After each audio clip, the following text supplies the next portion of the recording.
Okay, we're going live. Hello, everyone out there, wherever you are around the world.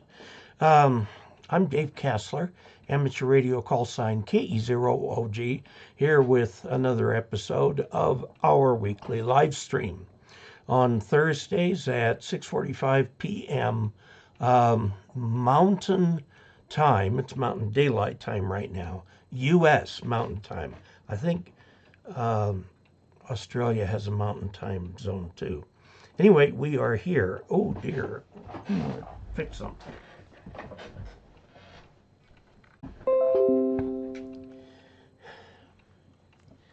Okay, hopefully we will reconnect successfully there. It hasn't yet. Let's see, we've had Optical Man Jeff is here with us.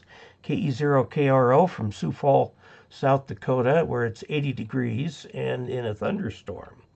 And he says, hope that Loretta feels better. She feels much better. We had one ER visit and several doctors' visits, or at least a couple. And now I think we've at least got the issue captured, and we're kind of working on it. There's some medication changes involved, which will take time to fully implement. So we'll discover if that takes care of the problem. I was originally uploading via Starlink, and I know that doesn't work very well, so I was putting that back onto the local internet, which has much better uplink. The downlink's not so good, but the uplink is much better. Be nice if I could just split the two. They'd go that way. Compared to what Starlink costs, the local internet's a piece of cake. So welcome to everybody. Again, I'm Dave Casler, amateur radio call sign KE0OG, here with another live stream, our Thursday evening live stream. YouTube says now would be a good time to insert ads. I think I'm going to pass on that. One thing I have noticed, and I ask those of you who are YouTubers also to describe to me, the revenue stream is just way down. And I mean, it's a third of what it was a year ago. Of course, that was during the pandemic when I was doing a video every day. Now I do 3 videos a week plus the live stream. And I'm trying to make the production values of the video a little higher. So rather than just talking at a camera, I've got a chart or two organized, a picture or something like that I can talk to a little bit better. So hopefully the production values are up. I've had, of course, I get quite a few questions, and I try to answer them in the column in QST, which I just had to submit the November column for QST. It takes a while in the publishing world for these things to get around to where they will be available to you. The one that came out at the end of August was the September edition. And now that we're a little bit into September, we've got the October edition. And I need to do a video to go with that. John Ward says, welcome, Dave Casler, KE0OG. My name is currently spelled C-A-S-L-E-R, Casler, but it was at one time Kessler. If you go back to some of the original German settlers in upstate New York, around Syracuse, there's a whole bunch of Casslers up there. But the original settler was a guy by the name of Kessler, K-E-S-S-L-E-R, which was from Moravia. I'd have to look it up, but it was in a particular mountain range in what is now Czechoslovakia, or Czech Republic and the Slovak Republic. They're Slovakia. I can't keep track of all the changes. I know, yes, they were made decades ago, but let's see. Reed, AB8AS, good evening from here in West Virginia. I understand you guys have got a hurricane going up the coast offshore, so hopefully you might get some wind and rain, but hopefully nothing too much. There was pictures on TV of a monsoon storm in the Phoenix area, which just came in with crazy winds. It showed how it was blowing hangars apart at a local airport and crashing airplanes into each other and stuff. It looked pretty sad. This is the monsoon season for Arizona, and they do get some fierce storms. Unfortunately, most of that water, they don't have any way of keeping it, so it goes off into the dry lakes and dries up. Okay, let's see. We've got Reed in West Virginia, Glenn Martin in Far West Missouri, N0QFT. Joe Tyson, greetings, Dave, from Apex, North Carolina. It's currently 72 Fahrenheit, 70% humidity. If you've got some air flowing, that's not bad at all. KM4 WRQ. We've got 58 outside with 69% humidity. Inside it's 73 and 40% humidity, which is pretty comfortable. A little chilly after the warmer weather we've had. Ben Manley says Central Illinois, 64 there. Very nice. Michael Cade, KI5SPA, good evening from Southeast Arkansas. Hello. Richard Myers and John Ward, I guess are going to retype their messages. Zach Miller, hello, Dave, from Tucson. KJ7QOX, I'm wondering if you got any of that monsoon rain down there. Tom S. said hello from Southwest Missouri, KF0NRK. Pedro Marias checking in. Pedro with best wishes from K6MIL. Leo Gustafson. KK7CLY from Albany, Oregon. 90 today, 94 tomorrow. Wow. And he says, I sure hope the better half is feeling better. Yes, she is. As I said, we had one ER visit and some doctor's visits since that were at least sort of moving in the direction of getting on top of it. So that's good. A lot less stress around here right now. Ralph Leyland, hi Dave, everybody, K4TA in Fork Union, Virginia. Now, what we do on these live streams is several things. One, it's just a chance to chat with each other and share the chats. But also, if you have a question, go ahead and ask it, and I will attempt to answer it. If I can't, it may find its way into a video or something like that. I've got some good videos coming up. We've gotten some product reviews that we've had to get through. One of them that's coming up soon. I tried making a video on this. Look at this. Everything on here is in Chinese. I ordered this from Amazon. It's a inductance, capacitance, and resistance meter. I've never had one. So I ordered this off of Amazon, and every last little bit of it is in Chinese. So I found a single piece of paper stuffed in there that gave a web address to get an English manual. So I've got that, and I'm studying it. Turns out to be a fairly complex instrument. And I started to do a video on it and gave up because I need to sit down with a bunch of things to test and try different testing regimes. It'll test the reactive components at different frequencies, mostly audio frequencies. But I've got some plans for it. Oh, and the other thing that we do on here is, we didn't do this last week, so we'll do it this week. These are the entries for the Mini 1300 antenna analyzer.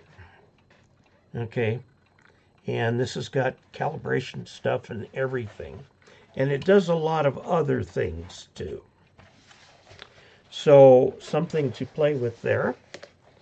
Okay, and I've decided, given the popularity of that the giveaway for this month, which will be given away the first live stream in October, will be this SARC 100 antenna analyzer. Okay, I think I got this from Amazon.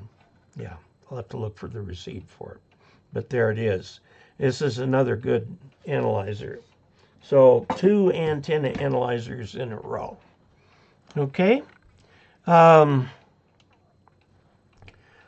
see. Hi, Dave and everyone. K4TA. Ralph Leland in Fork Union, Virginia. Ben Yent. Hi, Dave. Been watching your videos for a while and wanted to thank you for the great information. Thank you very much. Lots of love for you and your wife from Victor Alpha 3 Alpha Tango Zulu. Ted Bowman. Hi, Dave, from Meridian, Idaho. 77 degrees. Warm up there. KK7 KHK. Also saying best wishes. Lefty saying evening Augies from Davenport, Iowa. Golf 1 Papa Zulu Sierra. Hi, Dave, from Jeff in the UK. Leo says, Ausgesund Gezeitnet. Ausgezeitnet. Okay, my German isn't good enough to deconstruct that out of. Or Gezeitnet. I'll look that up. Richard Myers, KE0OG, 82 degrees in South Daytona, watching football. It is that season. Keith Jenkins, K9JKJ, says evening Dave, and 68 and partly cloudy in Indy. James Roberts, KA9TII. Hey Dave, James, KA9TII, Rockford, Illinois. The Bean Counter says, KK7KHI, good evening from Seattle, Washington. Nice fall weather. Cooley, KA9QZ Golf, says Greenfield, Indiana, 74 degrees. Dave, AC3HT. Hello, Dave and all Augies, checking in from Moscow, Pennsylvania, northeastern portion of the Commonwealth. Your Pennsylvania's been in the news quite a lot with that prisoner escape. The guy who crab walked up the wall. That was crazy. And the guard who was supposed to see that got fired, apparently. But in any event, they found him. Although it was, he had quite a bunch of people following him. Let's see, David, AC3HT, yes, Pennsylvania. Temperatures 55 degrees under cool and clear evening skies. Andre Bulusia.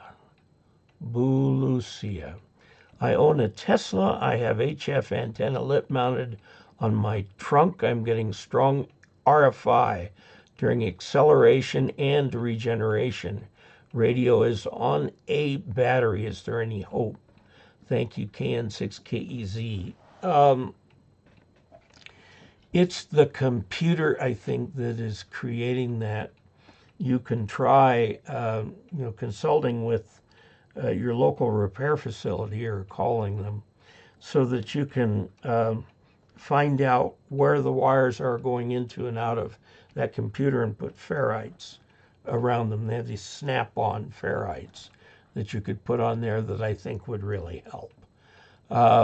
If your radio's on a separate battery, that's about all you can do is to try to get it quieted down during right where it is generated. Now, I would say, there's also there's no alternator, it's a DC motor. The regen, I believe, is DC also. One thing that you can look at on your radio is your radio has a noise blanker, which can, in some conditions, cut out pulse noise. In some radios, it does it very well. On my FTDX3000, a Yaesu radio, that has a noise blanker version on there that absolutely kills the Chinese over-the-horizon radar. I pushed that button, it completely disappeared, and then came back when I turned it off. So look at noise blanker. Look also at noise reduction, NR, which I don't know what radio you have, but you may very well have that. Your HF radio almost certainly will have a noise blanker.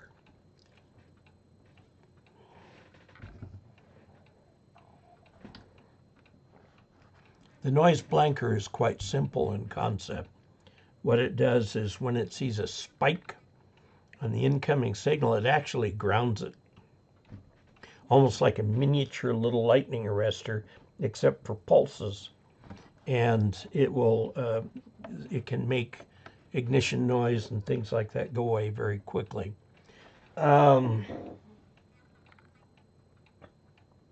You might also, I think those are the things that would fit it the most. You can play with your notch and see if that helps any. Okay, let's see. So, yes, there is hope. It can be done. I doubt Tesla encourages you to put a radio in your car because it's so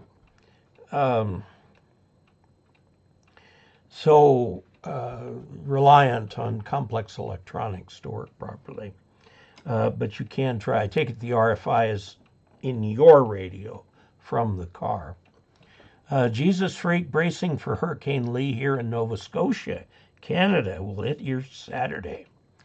Yeah, I see these USA weathermen and women saying, "Oh, looks like we're going to escape most of it." And I'm going, that path goes straight through Canada there. Maritime provinces. It's going to be nasty, I think. Chuck Schreiber, good evening, Dave, and all Augies worldwide. And 5 KVO from the hill country of South Texas. Currently 80. Glad to hear things are better. Yes, they are. She is doing well. Dunka 9. No thanks, I guess. Hi, Dave. A HL from the KT. An airline pilot here from, not quite catching the abbreviations. Chris KE0OG, hello from St. Cloud, Minnesota. 71 degrees and clear. Terrell, hello, David, from East Deley. KW6RON. I grew up in Southern California and Glendale, and East LA was an interesting community, a large Hispanic population, and also the location of a Northrop facility that was making the B-2 bomber, which I worked on a little bit from a navigation point of view. And I'm curious how much it's changed, whether it's being gentrified or what's happening there. From the other side of the pond wants to thank you for your videos. Well, I am absolutely delighted. Thank you very much for that. I really do try hard to make the videos. And I asked the question earlier, if any of you have experience with this, with your channels or whatever. It seems to me that the cash stream is diminishing. Now, I am still gaining subscribers. There was a brief period in there where I stopped gaining subscribers, but that has passed. I've tried harder to make higher production value videos, and just kind of trying to get things back in shape. And I appreciate your kind words about my wife. She's doing better. Dave, have you had a chance to use M17 mode yet? I'm going to write that down here. M17 mode. I have not heard of that one. By far the most popular mode is FT8. It's ham radio stripped to its essentials and no more. I was playing a little bit with it the other day, made several contacts. And I'm currently building the QXD, what is it? The QRP Labs, the one that's 4-band FT8. I haven't finished that yet. The kit is partly constructed. I had my my assistant construct a little kit I picked up at Pacificon last year, which was a little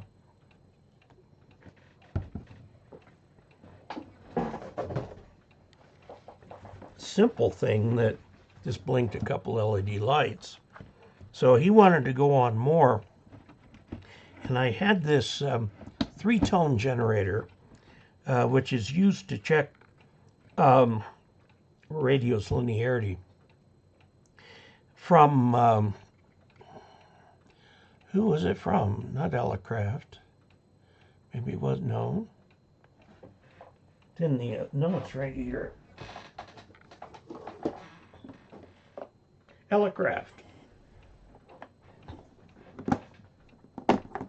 You know, they could change their name slightly to be Elecrafters for those who build the kits, but this is the little kit that he built. It generates the 2 tones, 2 audio tones that are used in testing transmitter linearity.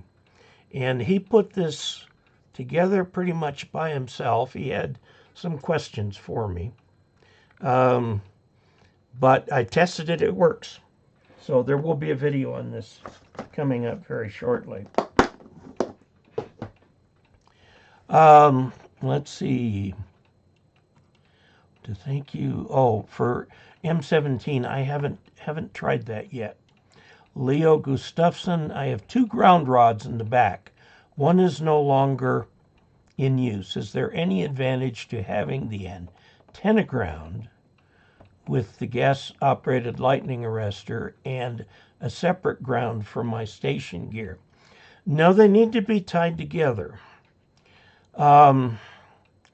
You should have a ground rod, your station ground, right outside where your station is. Even if you're on the 2nd floor, down below where your station is.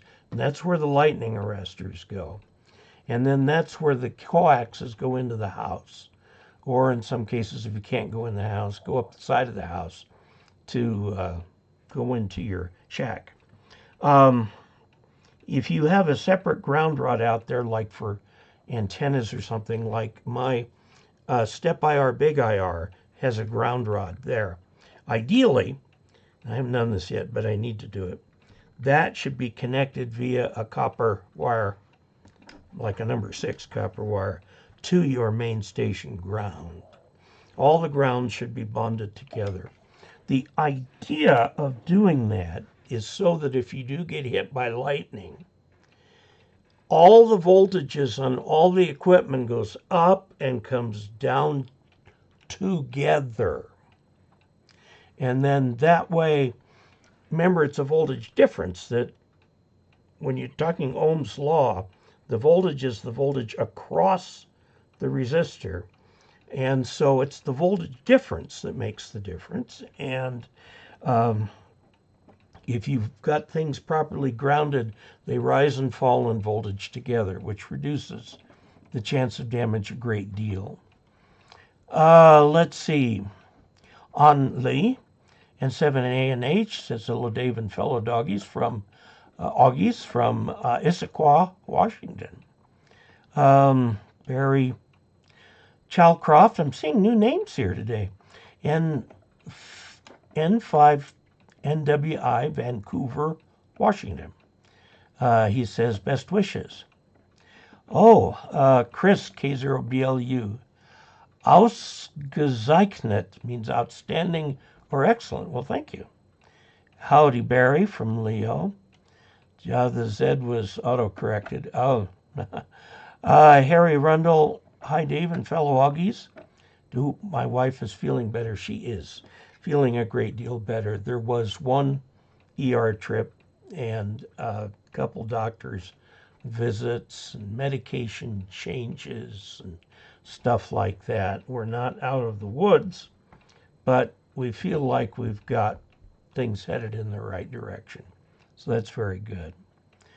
Okay, temps there at Harry's place, 68 degrees, 54% humidity. Yeah, we have 58 and 68% humidity, and we have had 0.05 of an inch of rain today, so a sprinkling. Steve Brannon, hello all from KC3NZY. Eloy Ritter, I also have a Tesla. The source of the noise is the DC to DC switching power supply. Okay, now that takes you down to something that you can do something with.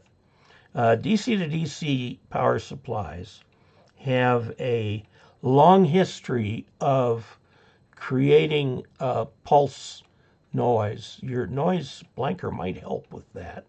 But again, also the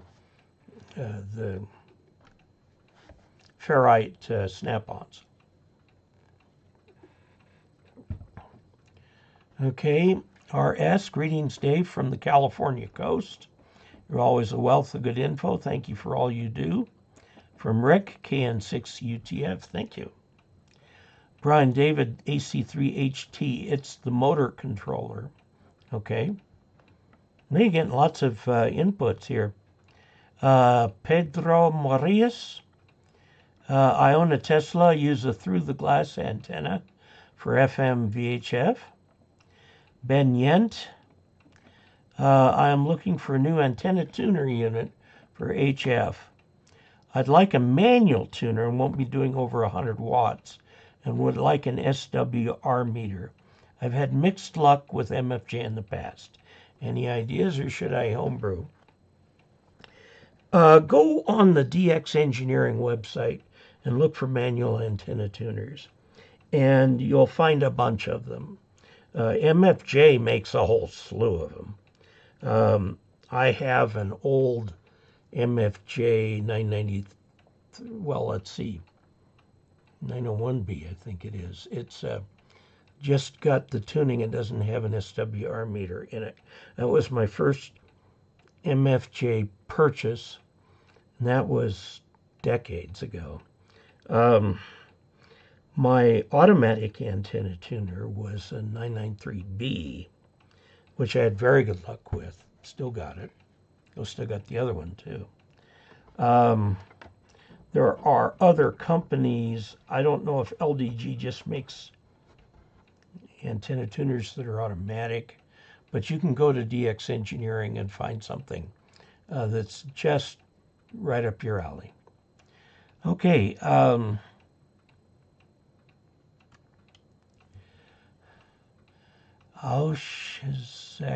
That means excellence. Thank you. Scott McDermott, greetings, Dave. Hope your wife is much better soon. She is moving in that direction. Like I said, there was one ER visit and a couple more doctor's visits, some medication changes and stuff like that. Okay. He says, thanks for all you do for ham radio. I appreciate that. Michael Kreitzner, electric vehicles use induction motors and inverter drivers. Okay. It is the inverter driver more than likely. Same happens with AC compressors and hybrids that use inverter drivers. Okay. Dave, AC3HD, Dave, those LRC meters do come in handy. I remember testing a group of larger electrolytic capacitors where an average DMM wasn't showing the complete picture. Keith Jenkins, K9JKJ, M17 is a digital mode similar to DMR, so it's a voice mode then. G1PZS, Jeff. Hi, David. What is your opinion on the St. Louis vertical antenna? I don't know what that is. Why don't we go take a look? And we'll go to the screen. And St. Louis vertical antenna. Okay, Stealth HOA vertical. Here's St. Louis vertical from the American QRP Club. Here it is. Covers 40 through 10 via a balanced line tuner. So you got to tune it. Lots of bands for the bucks. Installs independently of external support. Trees not required. Radials. I think you need radials for this. Yes. Is portable. Okay, and it tells you what to do with it. It should work. Should work fine. It looks like, I can't tell if this is plastic with a wire going up it. The coil is a loading coil. Okay, so you're going to have to tune it to get it where you want it. Okay, here it shows how to do it. Radio Shack plug, good. Well, good luck finding that. There are Radio Shacks still around, you know. Radio Shack is not dead. There are some company-owned stores still around, so you might be able to order something.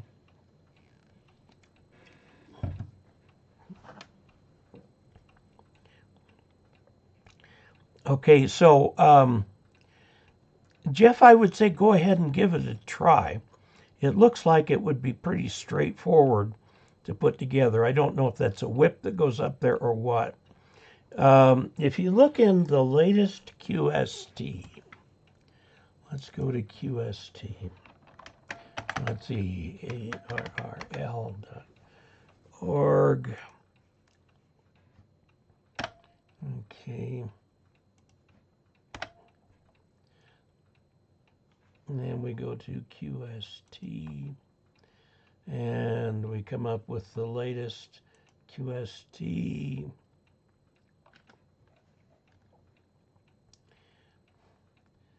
Moving at lightning speed here. Okay. The cover story, I gotta move this up. No, that's not what I wanted to do.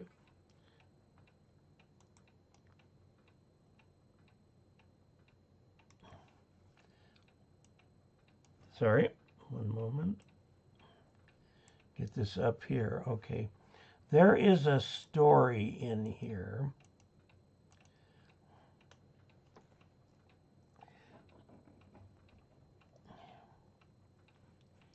An HF antenna for portable operations.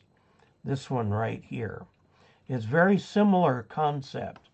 Okay, there's a coil assembly, which actually is used for tuning it, a 17-foot whip, and a base designed to support the antenna.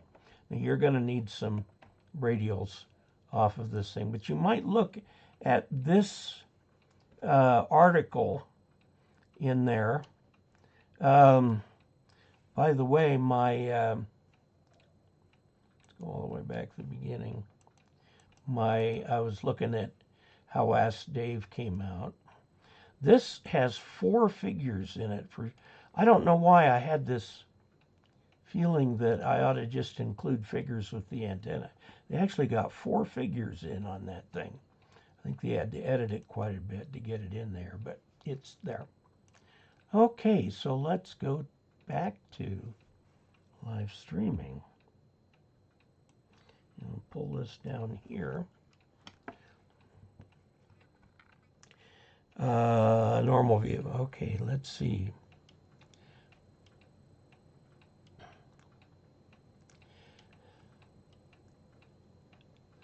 Where were we?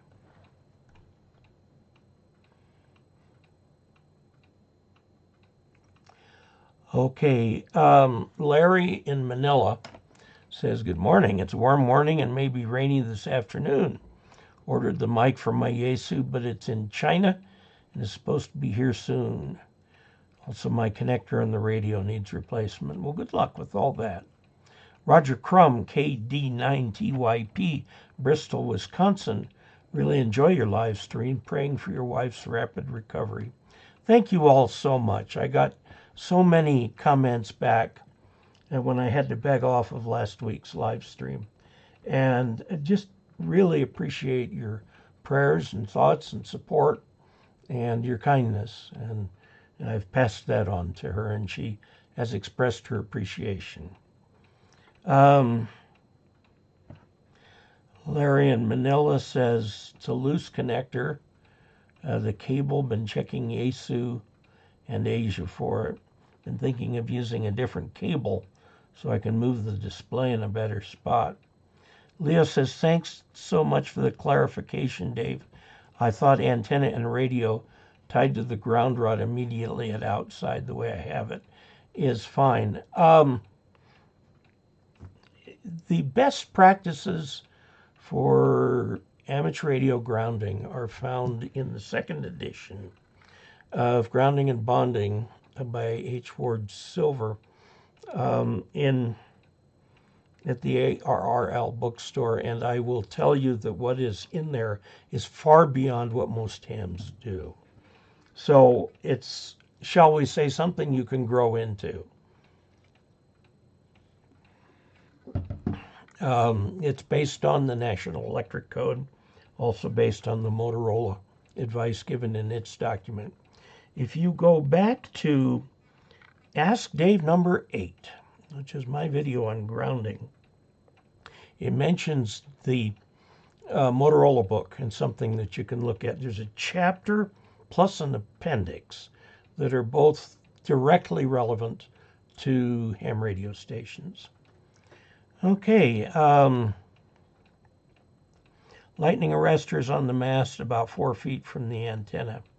Well, you know, you can do that. The idea is to keep the lightning out of the house.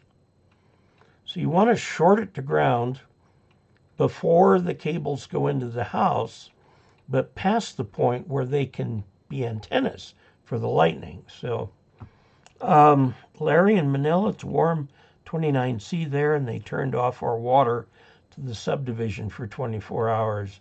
Are you having difficulties, droughts there? I thought you guys just had a couple typhoons. Cali, he's in Manila in the Philippines. DJ Jackson says, hey guys. Larry says, my two tuners, MFJ 945E, I bought in Japan. In the LDG Z11 Pro, I have low SWR in the antenna even without using it. Cole, I am in the Manila area about 15 miles away. Oh, Cali, okay. When I was there as a missionary 50 years ago, Metro Manila was quite the conglomeration of cities. And I served in various parts, in Makati, in Tondo, up in Caloocan. No. I was in the capital for my last week there. And I was in the province a whole lot. So, let's see, my two tuners. Oh, yes. Radio Shack was a store before its time. Well, after its time, too. I mean, Radio Shack was a big player back in the 30s and 40s and 50s and so on, and clearly was aimed largely at hams. It kind of navigated away from that when the CB thing hit. Radio Shack went big into CB. And they also went big into phones, selling people telephones. Mobile telephones. And then the maker movement, which uses a lot of the same parts, was a little bit too late for Radio Shack. And they kind of went under from that. Our former Radio Shack, this is Leo, former Radio Shack manager, store closed, was a Navy submarine electrician. He really knew his stuff. Ben Manley Radio Shack is trying to make a comeback. They've been trying to make a comeback for 20 years. Manager back in the day when it was like it used to be. Yeah. It was my go-to place for little parts. And the problem with that, of course, is I wasn't spending enough money there for them to make a lot of money. I mean, if I buy a 10-cent resistor, that's not going to do much for them. And they were trying to sell the bigger stuff. And I at first bought my microphones and stuff from them. But then they told me that they had gotten out of the, quote, DJ market. And so I had to get my microphones online. And the mic that I use now, of course, this is the webcam right at the moment. The mic that I'm using right now is a Rode, and it's their video special. It has a little lapel mic, which I'm on my third one. I've broken 2 of them. The transmitter you put in your pocket, the transmitter next to the recorder. I record sound separately from the video.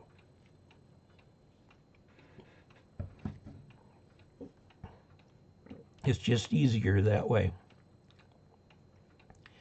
Larry loved Radio Shack, but it closed their doors in South Dakota Point Loma area, and was sad when HRO in South Dakota also closed their doors. Used to buy parts. My scanner was bought in Seattle. Can a person view the QST without subscribing? No. It's a perk of membership. I just filled my Jeep yesterday. And I'd run it down quite. It was $88 to fill that thing. Wow.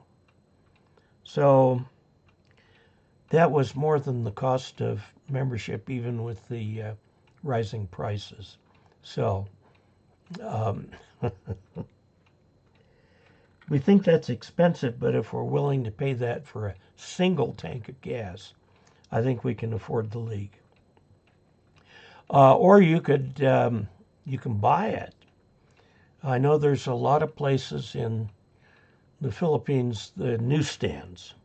You might be able to get it at one of those.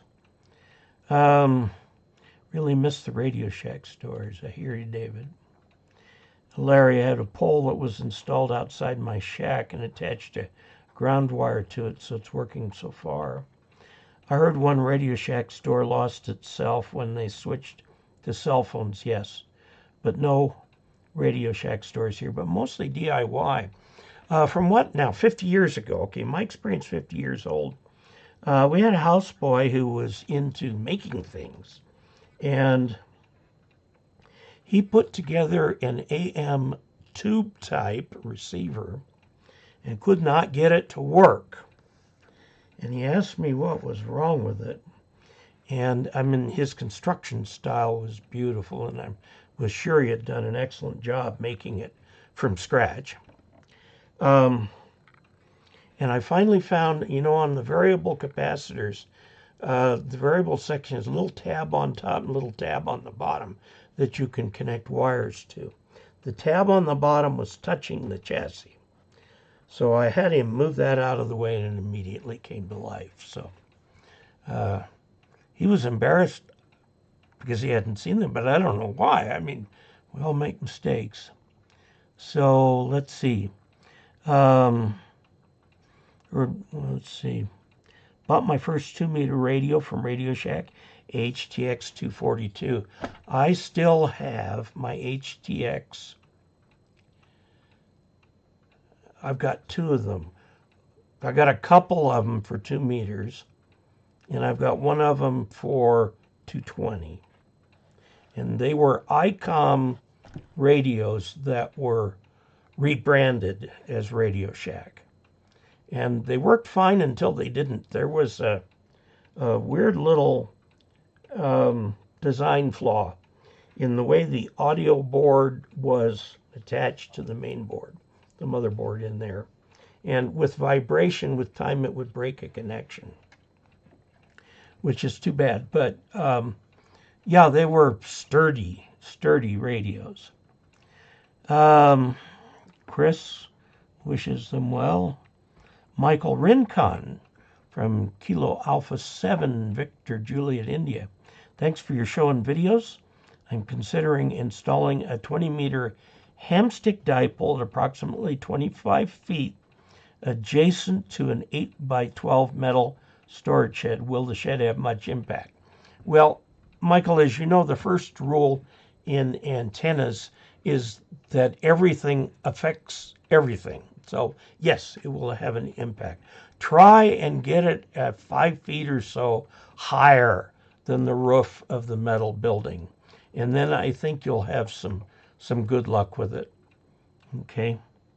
In DigiKey I trust. Yes, you can get lots of stuff from them. You can get it on Amazon too. And I'm what are they called? Amazon Premier, Amazon Plus, whatever it is. Prime. It's Amazon Prime. And so I get free shipping. So I don't mind ordering one resistor at a time because it doesn't cost me anything. I have had Amazon take a couple of my orders, place 2 or 3 days apart, and combine them. That 2-day shipping they talk about, that's from the time they ship it. What they don't tell you about is from the time the order gets in until it gets to the warehouse and is put in a box or bag and then taken to the loading dock. That time they don't count in that 2-day shipping. So I have yet to see anything come from Amazon in 2 days. Okay. Oh, he says, Michael, you say at 25 feet adjacent to the shed. That'll work fine. Now understand that the shed will tend to act as a bit of a reflector for the signals. So you'll see a little bit of directivity away from the shed. Not much, maybe not even noticeable, but it should work fine.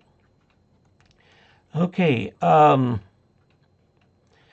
an article in QRZ from Amateur Radio Newsline about Radio Shack. It's been bought by a company in Central America and is coming back to the U.S. Well, now that's interesting. Larry in Manila, my brother KC6AOH, is looking for a tuning knob for an ICOM 2100 radio. Anyone know where to buy? The SD was San Diego. Oh, San Diego, not South Dakota. Okay. I thought Point Loma was in California. I usually write San Diego's SDO, which I think is the airport abbreviation. There's a magazine called Electric Radio, and the website is ermag.com. That's Echo Romeo Mike Alpha Golf.com. And it's a radio built for people who love restoring old tube radios.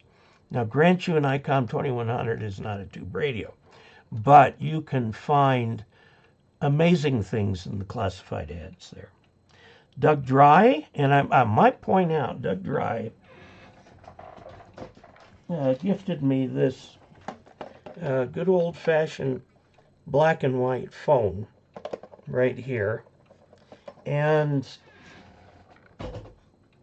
he also sent me a little thing with blue lights on it that you plug into the internet and then plug into the phone. And it works. It really does work. I am amazed with the thing. I use it every time I can. Although I will tell you, if you've got a number to dial that's got a lot of zeros in it, it takes a long time to dial. With that dial going around and back forth. So, Doug, thank you again for that. Here's an idea. Help the ARRL sign up for 3 years to save money. Good idea. And Doug, thanks for the telephone. Like I said, I am using it. James Roberts, KE9TII. Radio Shack changed their demographics from DIY radio to home accessories electronics. Yeah, I know, and they lost their core market in doing that. Although, even up to the time when our Radio Shack closed, they still had the big cabinets with the big drawers you could pull out and get parts. Okay.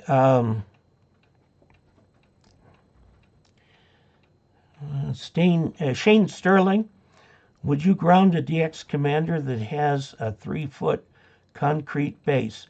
DX Commanders are designed to be portable. The one I have has no stick or anything to mount it on. You put it up and hold it in place with guys. So I'm wondering here. And then, of course, you've got to put some radials out. I've never really been in the practice of grounding my antennas. But when Brad Rich came, N6GR, came up from Albuquerque to help me put in that step IR, big IR, he brought with him a ground rod and put it in.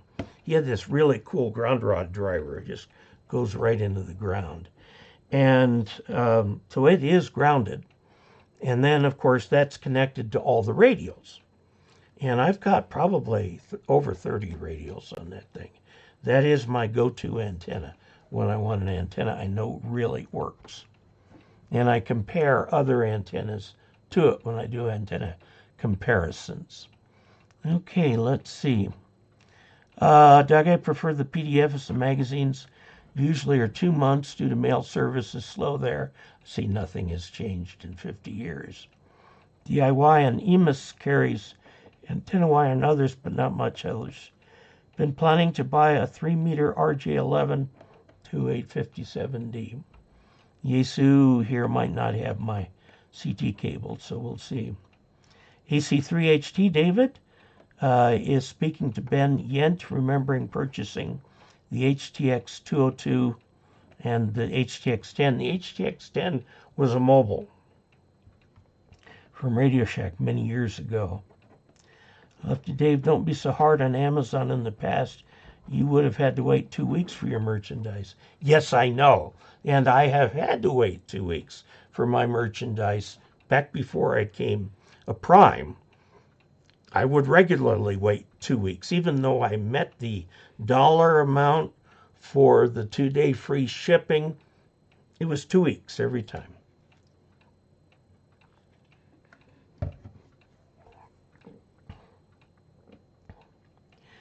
I try not to order from Amazon because I want to support local stores.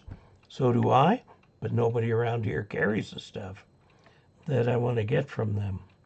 I bought a QRP guy's little portable end-fed wire antenna thingy. And I bought it from Walmart because I was just looking for it and that's what came up. And then come to find out the QRP guys does not sell their merchandise through anybody else.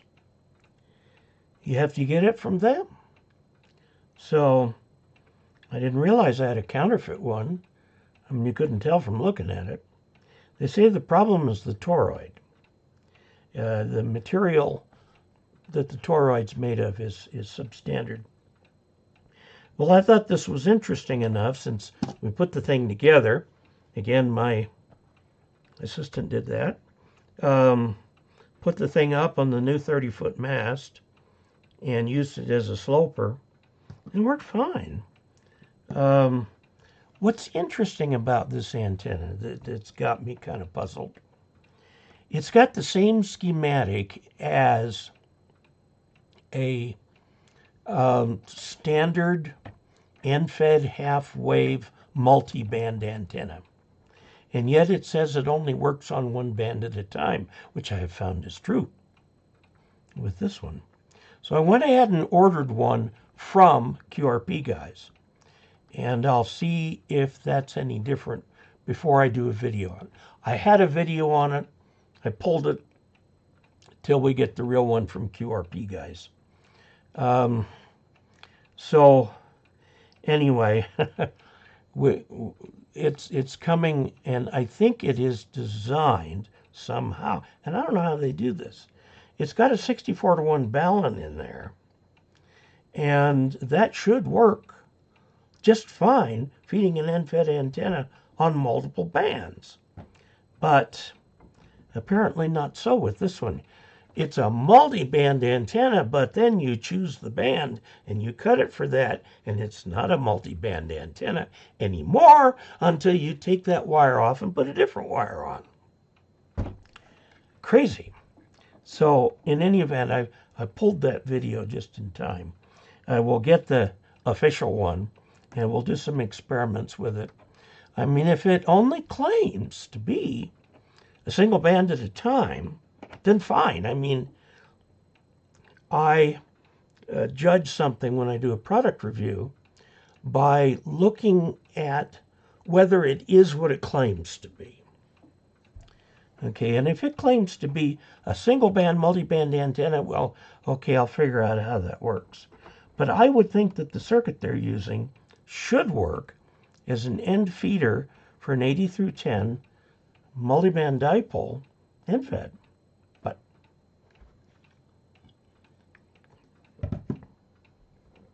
it's got the same schematic as all the others. Okay,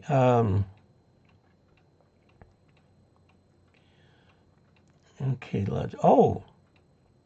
Optical Man Jeff just added $15 to the chat revenue.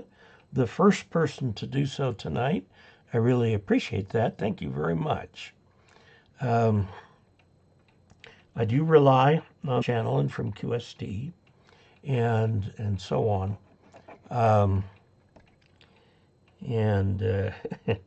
You know, I won't say I'm on a fixed income because Social Security looks like it's going to go up by a whole 3% this year. Anyway, I've got Social Security, a Lockheed pension, which is very small. And that's what you get for switching companies.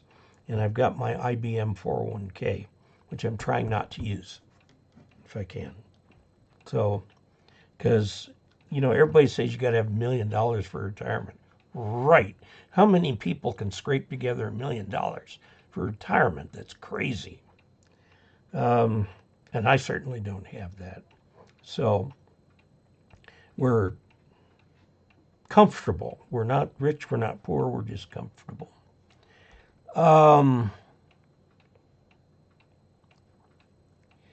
Let's see.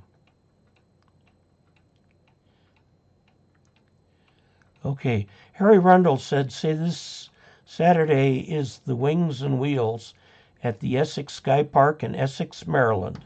We will have a club radio station set up. It will be fun. Some of the vintage cars and aircraft will be there on display. This Saturday, I will be up at the airport in Delta. The FAA puts on about a program a week on various aspects of general aviation. And I subscribe to their mailing list. And I saw one that looked interesting, given that I've spent several months grounded. And I looked at it, and oddly enough, it's being offered at Delta, Colorado, which is where my airplane is. So I'm going to go up Saturday and go to that. The next catalog has a Mickey Mouse phone, and it won't work here. There was a kid who had one of those rotaries and did not know how to use it. Oh, that's funny. Oh, I got to tell you, the kids these days don't know how to use it. Y'all know I've got this big wall clock right up here. It's a mechanical clock. It's a beautiful wall clock that I picked up for like 80 bucks at Harbor Freight Tools, of all places. But it's been working for many years. I've had to take it apart and clean it a couple times. But I was sitting here, and my assistant came in and says, Dave, what time is it? I just pointed at the clock. And he goes, I don't, oh, let me see, I'll figure it out. And so he figured out. They don't teach that. In my humble opinion, and you all know how humble my opinions are, one of the worst things to happen to the United States was the Common Core curriculum. This was an effort by the Education Department and a lot of well-meaning but very dumb people to regularize the K through 12 school curriculum across the United States so that everybody got taught everything they needed to know. And you could actually measure it with standardized tests and so on. The problem is this. You've got a set of knowledge that you teach everybody, which means there's this other set of knowledge here that you teach nobody. Like how to read cursive handwriting, or create it for that matter, or how to dial a rotary phone, how to read a clock. It's not in the Common Core curriculum. And so what this has done, for example, my mother wrote in beautiful cursive, and I treasure her letters. But my grandchildren will not be able to read them because they're not going to be taught how to read them. And it's just, to me, a tragedy. You need to, even if there are inequalities, you need to let different people learn different things so we can come together. And, you know, this guy doesn't know how to read his grandmother's cursive, but the guy next to him does. Okay? And the fact that you can't, let's see, I'm looking at the computer, I've got an analog clock. Up there, an analog clock. Back over there, an analog clock. Right here on my wrist, an analog clock. The only digital clock in here is my GPS thing from QRP Labs, which is accurate to much greater than, you know, just 1 second. It's much better than 1 second. I figure a digital clock should be on time exactly to the second. An analog clock, if it's within 5 minutes, it's okay, you know. So anyway, didn't know how to use it. I tried it out on Aiden, but Aiden knew I had the rotary phone. So when I asked him to dial it, once we got the thing hooked up to dial, he just went over there and dialed that just right. And I know what he had done is gone and watched a YouTube video on how to dial a rotary phone. But it's not in the common curriculum, so nobody learns how to use it.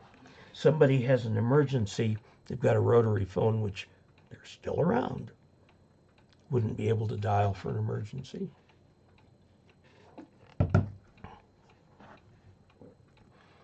Okay, 2 weeks.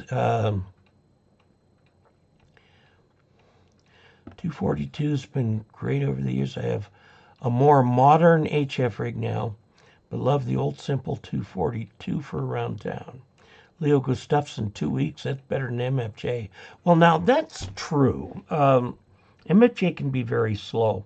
I get my MFJ stuff usually from DX Engineering because they keep it in stock. I had a chat with the guy who's in charge of DX Engineering, who runs the place, and I asked him in an interview, I says, what do you guys think of this just-in-time shipping and stuff like that, where you really have very low stock levels and you just, when you get an order, you get it from the manufacturer and have it drop shipped or something? He said, no way. If we offer it, we're going to have it. So good for him, I think. That's certainly not the most economic way of doing things, but good for him. As you order something from DX Engineering that they say is in stock, you get it. They've got it. Next is the Navy Exchange. SD in San Diego is a super place, and the movie actors lived there. Shirley Temple and Spock live right next to the Navy base where I worked before. Heard Spock was a super person. Yeah, very interesting man. I guess we've lost him. Optical Man Jeff, KE0OG, since Amazon constructed a very large distribution center in Sioux Falls, South Dakota, I get some things in one day. Very good. Larry Lefty, he kept pushing the rotary dial and his parents had to laugh. Point Loma was a submarine base or office to be assigned to ships were there. Optical Man Jeff with the $15 for the chat revenue. Thank you very, very much. I appreciate that. He says, thanks, Dave, for all you do. We know this is a big endeavor. Yes, it is a full-time job for an old retired guy who sleeps a lot. Carol Martin, Glenn M. I liked Radio Shack for their parts. Yes. Doug Dry, Larry, I read them on my computer as well because I can make things bigger to help my old tired guys, but I enjoy touching the paper magazine. After 3 years, I might drop the print subscription. Carol Martin, I have bought 26 plus fuses to troubleshoot a mass spectrometer, I guess. Larry in Manila, once my 857D works, I will hook up my 6-meter M2 6-meter antenna to use on the band, along with a 2-meter antenna for single sideband. Very good. Carol Martin blew about 26 fuses, found the bad ceramic cap. Well, good. Leo Gustafson adds $10 to the chat revenue and says, what the heck, I'm flush. Thank you very much, Leo. I appreciate that. Let's see. One fuse protecting 26 circuits. Oh, man. Lefty, winning the lottery is my retirement plan. I think, unfortunately, that is the retirement plan for a lot of people. My dad's generation had it best. They were the last generation to have real pensions. Dad retired from Los Angeles Unified School District after many decades there and got his retirement from the California State Teachers Retirement System, which is one of the larger pension funds. It's not paid for by California, it's paid for by those contributing to the pension. But it was enough money to pay for his rest home when he was old. Now, when he got into memory care, we had to dip a little bit into his savings, but not very much. He had planned a certain amount of money to be inheritance for us kids, and then all these other contingency funds he had that it turned out he used none of. So our inheritance was a little bit more than we thought it might be, which was very good because it goes into my retirement now. Let's see, winning the, yeah, okay. What's your favorite band and antenna to operate? Well, when you talk about favorite band, you know, the Beatles come to mind, Led Zeppelin. Let's see, my favorite band antenna to operate, probably 20 meters. Next would be 40 meters. Now, the sunspots have gotten much better, so you can do some really cool stuff on 10 meters. Come on, back into focus. You can do it. You can.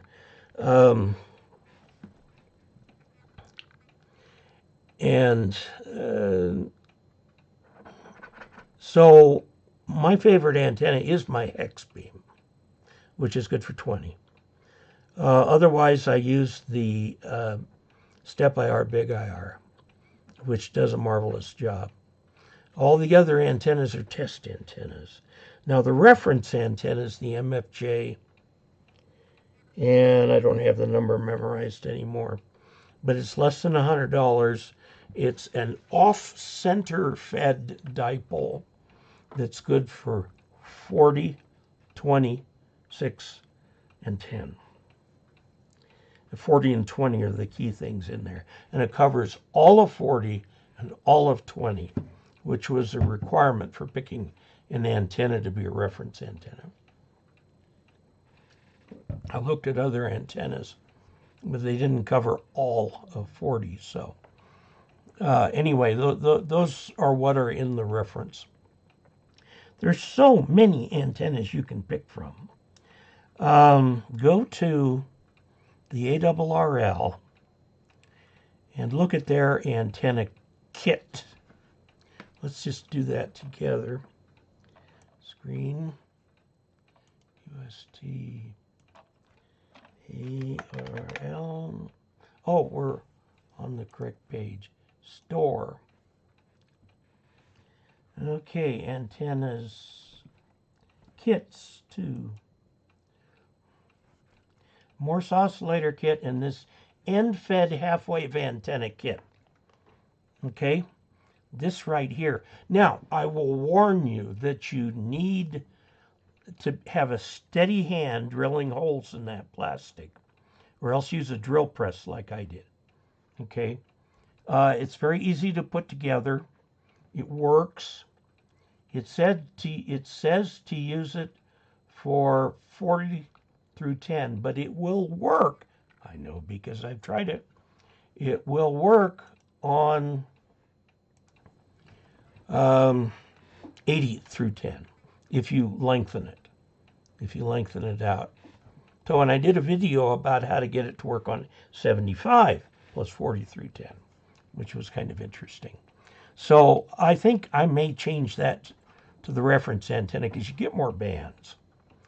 Okay, Larry in Manila, just be happy with what you've got. I'm living good on my retirement. Well, you're in Manila. The cost of living's rather a whole bunch less there than it is here. You know, there are a lot of expat Americans who move to Mexico or Central America or something like that because their dollar goes a whole lot further and they're appreciated for it. Let's see, which is the country?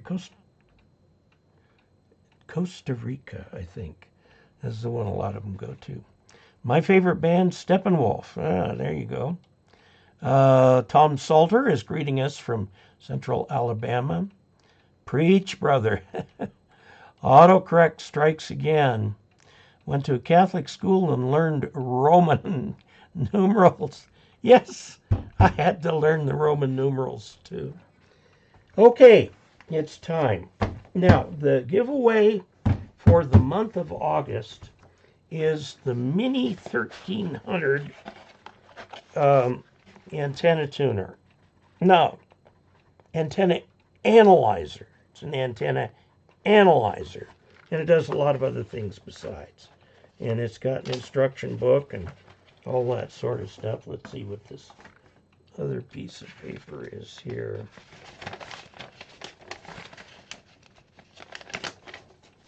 Okay, I bought it from Amazon, and it was $159. So I used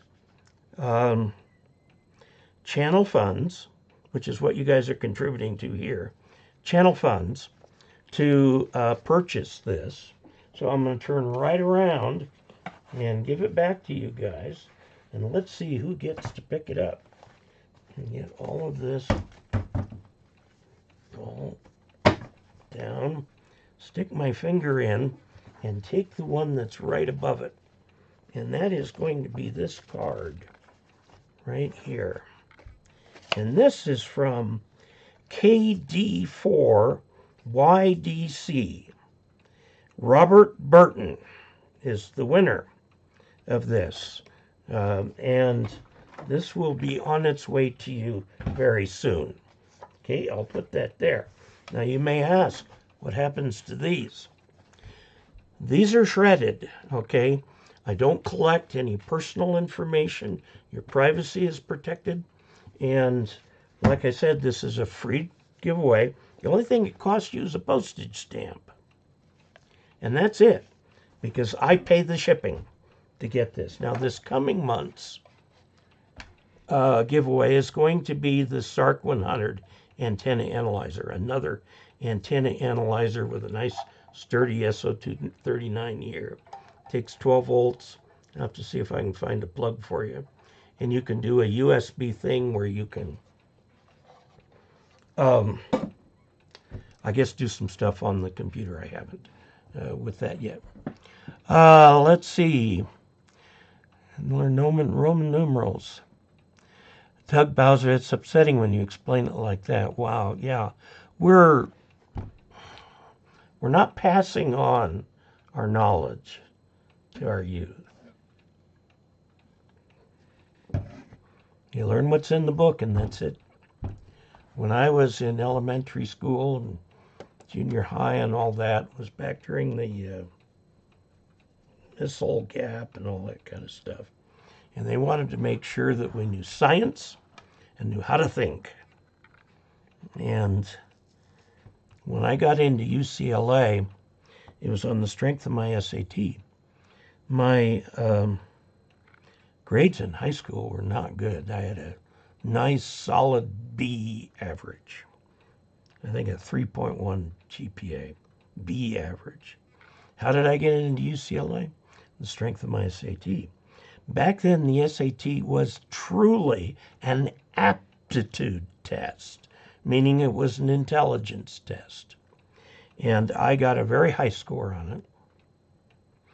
And as a result of that, UCLA says, well, he's probably grown up by now. We'll give him a chance. And they gave me a chance, and thank you, did very well with it.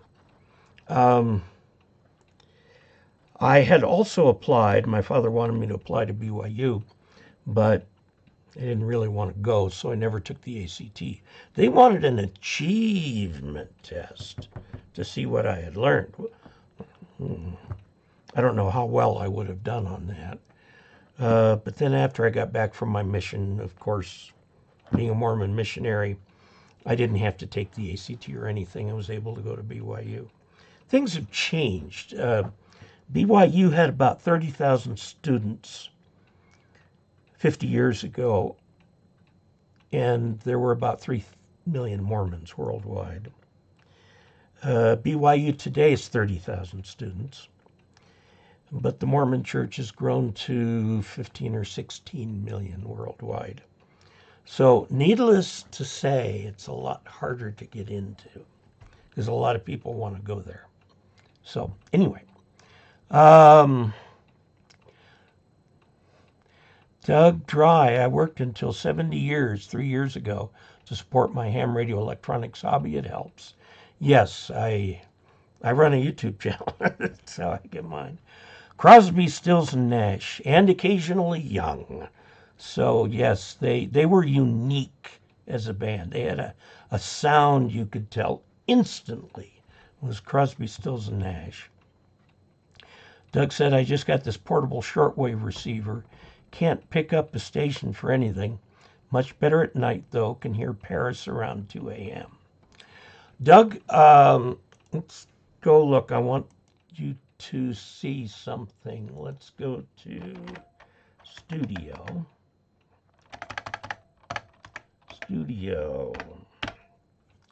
And here, we're going to search for shortwave. Learn about shortwave listening for beginners. Okay, number 352. Okay, this is my most popular video. It's been seen over 600,000 times. Okay, and this will tell you what you need to do, where to find frequencies, when people are on. Now, you've already learned the first thing to be learned, and that is you're going to have most of your success at night. Okay, so anyway, there's not near as much shortwave broadcasting as there used to be, although with the rise in the Cold War again, who knows, we might be seeing more of it. Because right now, everybody gets their word out over the internet. Well, China and Soviet Union, okay, Russia, cut the internet or do something to the internet or greatly throttle it. It's already greatly throttled in China. The only way the Western nations will be able to get their word in is via shortwave broadcasting. Now, if you want to have a good laugh, tune in to Radio Havana, Cuba. Okay? That's wild. And then even more wild is Radio North Korea, where they talk about the capitalist running dogs and all of that sort of stuff. I mean, it's hilarious to listen to. So, anyway, Josh Moore added $10, and I'd like to point out this is the very first super chat from Josh Moore. Thank you very much. He says, thanks for sharing all your useful knowledge, and maybe some that isn't so useful. I don't know. So, let's see, Carol Martin, Glenn. I tutored the shop kids in math and science, and they educated me in shop. Very good. The Wandering Musician. CSN was fantastic, okay. The kids kept pushing dials thinking it was like a cell phone dial. My grandson still asks questions, and I love it, and teach him the things he asks. I have a digital and an analog in the living room. Very good. Leo says, I learned the Alpha Bravo Charlie from placemats my mom brought back from visiting her sister in the Virgin Islands back in the 70s. That knowledge served me well when I was in the Marines. I guess so. Lefty, I don't think it's such a tragedy that the young people can't read cursive handwriting. How many people can read Greg shorthand? Well, I learned Greg shorthand. It didn't stick. I also took typing. That did stick. But I've often wished that Greg shorthand had stuck. I don't think they teach Greg shorthand anymore. They teach something else, or just recording, or machine transcription. I don't know. But everybody was taught cursive handwriting, as well as grammar and things like that. Grammar, sentence structure, how to express yourself, and so on. There is a book, which I've read, and I kind of have to grudgingly agree with some of it, saying that what is happening with all of the different changes in school is not as bad as us old-timers like to think it is. But let's see, we are seriously running out of time here. Wearing my SIN 104 analog watch. This is actually an analog watch. It's an automatic, but it's a wind-up mechanical watch that I picked up. Anything you haven't done that you want to try with ham radio? I want to do some more with WinLink. I've got to learn WinLink.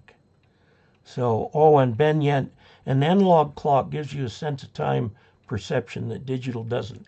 I agree with that. I can glance up there or glance here and realize, just the time with a quick look.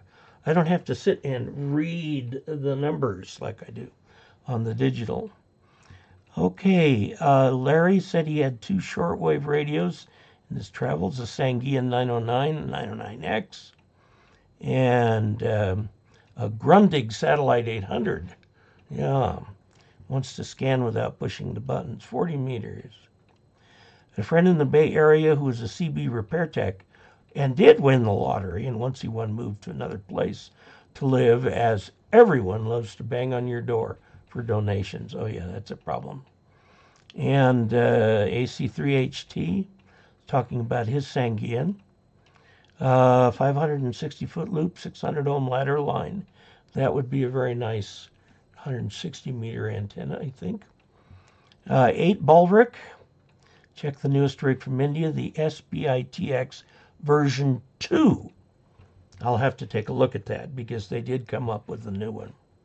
Now we are out of time, so I have to acknowledge these here.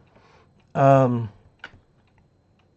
Lee added $20 to the chat revenue. Thank you, An. I heard something about your airplane, whether fixing it or a newer plane. Here's something for that $100 hamburger. $100 hamburger is when a group of guys fly their airplanes over to a nearby airfield, have lunch, and fly back just to fly. And that hamburger ends up costing $100, although that's probably 1970 prices. I think it'd be a little bit more than it is right now. I just paid $3,800 for an annual. My airplane was broken in October, and I just got it back last month. So I was 8 months not in the air. So I've got a little work to do to get my landings fixed up. In fact, that's one of the things this seminar is about on Saturday. Okay, David said, congratulations to the winner. In Japan, Akihabara,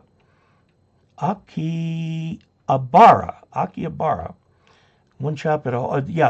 I went there on my way home from the Philippines, stopped in Tokyo for a day and a half. We stayed at the YMCA, and I went to Akihabara to take a look, and oh, what a candy store. Wow. Yeah, okay, plenty, let's see. 73 and everyone, Folk Jr. On Lee, thank you very much for that. I appreciate that. And David EC3HT adds $20, as did On, to the chat revenue. Says, Dave, thanks for the live stream, 73s. Well, thank you all for the live stream. Thank you all very, very much. And I will get this in the mail, maybe even as soon as tomorrow. It will come via postal service. I used to have something set up with UPS, but then it went away. I don't know. I can't ship you them anymore. So I used to like to compare the two for rates, but at one point they wanted me to pay a monthly fee. I said, no, I'm not going to pay a monthly fee. Not when I ship one thing a month. So USPS it is. Okay, and they've changed a lot of the options for shipping. You'll probably see on this one a great big G, which is their replacement for, they're kind of combining all their ground stuff into one, including first class packages, into the same pricing structure, so that they have basically one kind of ground to worry about, which makes sense, I think. Okay, very good. And Larry likes Joe Walsh. Yeah, quite a good things there. Okay, so thank you to all of you for, one, being so supportive of my wife as her medical issues unfolded, and we kind of got them back in the box. And I will pass along your best wishes tonight to her. And to all of you, thank you so much for your support. Tell others about the channel. Tell your friends about it. I think I am going to start speaking again via Zoom to club meetings and things like that. So if you have a club looking for a presentation or something like that, let me know. We might be able to work something out. So it's time to start that up a bit again. So thank you. And until we next meet, 73 to all of you.